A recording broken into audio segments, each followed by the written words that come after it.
কোরআন হাদিসের বয়ান করলে দুর্নীতিবাজ আর চাঁদাবাজ আর ধান্দাবাজের বিরুদ্ধে বলতেই হবে। কোরআন হাদিসের ভেতর থেকে বয়ান করলে দুর্নীতিবাজ, খুনি, ধর্ষক, ডাকাত, চোর এদের বিরুদ্ধে বলতেই হবে। আপনাদের জানা মতে কোরআন হাদিস চোরের পক্ষে, বেনামাজির পক্ষে। কি এগো হেদায়েত হয়ে গেছে নাকি? এই হেদায়েত পাইছো না বিড়ি টানতে যাও?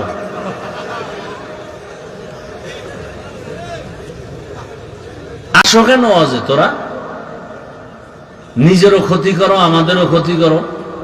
তুকু যাও সুন্নতে আহমদ কুজা, তুকু যাও সুন্নতে আহমদ কুজা, বা মুহাম্মদ কে বুয়াদ নিসবত তোরা, মান আহাব্বা সুন্নতি কওলে রসূল, মজদায়ে কানা মাই হাম কুন কবুল।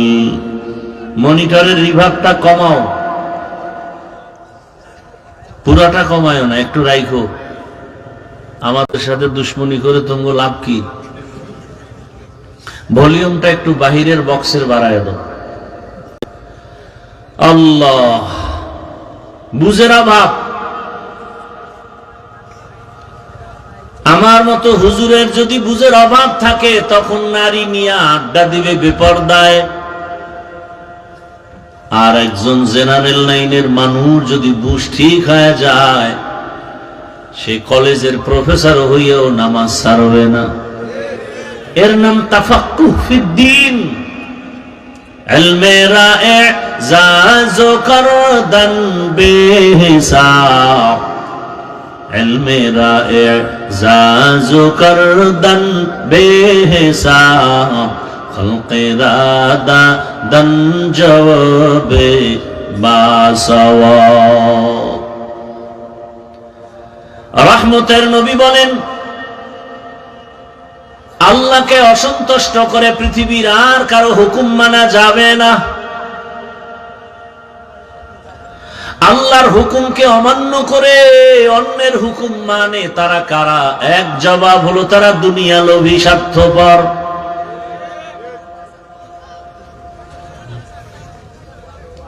কার কার হুকুমকে তারা বেশি প্রাধান্য দেয়? বলে নেতার হুকুম, নেত্রীর হুকুম, মা বাবার হুকুম, পীরের হুকুম। ফাইনাল জবাব, দুনিয়ার সবাইকে বেজার করা যাবে, আমার আল্লাহকে বেজার করা যাবে না। এখন কারণ হলো